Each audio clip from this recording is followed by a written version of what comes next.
वह जो वकील ने सिंधुसान निभायो, वह जो वकील ने सिंधुसान निभायो, हमेशा हुजे तन ते रहमत जो सायो। वह जो वकील ने सिंधुसान निभायो, हमेशा हुजे तन ते रहमत जो सायो।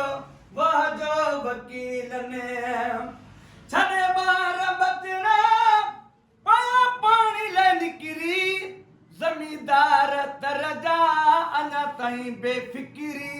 वॾो को वॾेरो न धरणे में आयो, वॾो को वॾेरो न धरणे में आयो, हमेशा हुजे तन ते रहमत जो सायो।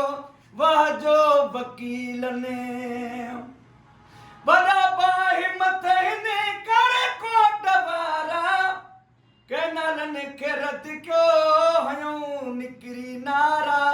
कैनालनि खे रद कयो हयूं निकिरी नारा।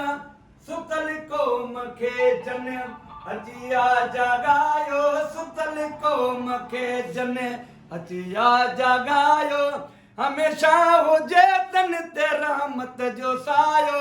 वह जो वकील ने जे पाणी जो खसिजी तो साहु वींदो, हारी छा पोखींदो कहिड़ा ॿिज छटींदो।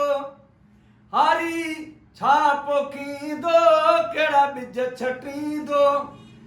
उथो अॻिते पंहिंजी विखनि खे वधायो, उथो पंहिंजी अॻिते विखनि खे वधायो, हमेशा हुजे तन ते रहमत जो सायो।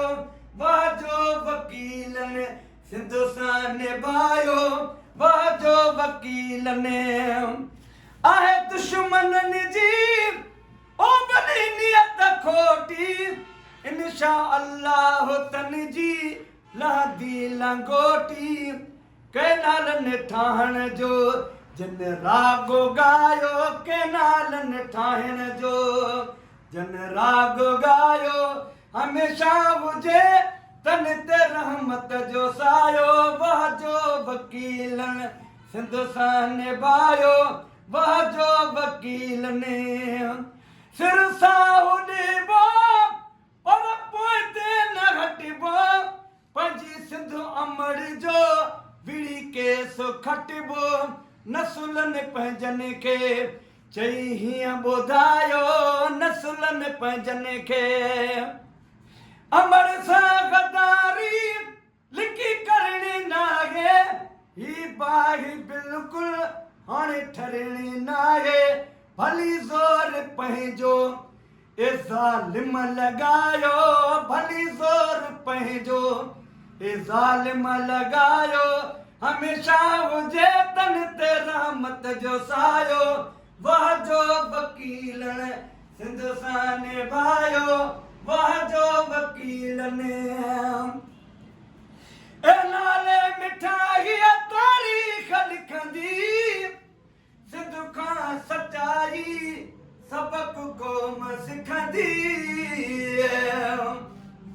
साईं मुसदाई ओ मथे करे सिंध सुकार, भिट जो घोट लतीफ़ जे दोस्त मिठा दिलदार आलम सब आबाद करी। ए नाले मिठाई तारीख़ लिखंदी, सिंध खां सचाई सबक क़ौम सिखंदी। रहबर सचन जो वज़न आसवायो, महेसर सचन जो वज़न आसवायो, महेसर सचन जो वज़न आसवायो, हमेशा हुजे तन ते रहमत जो सायो। वह जो वकील सिंधुसान निभायो, वह जो वकील ने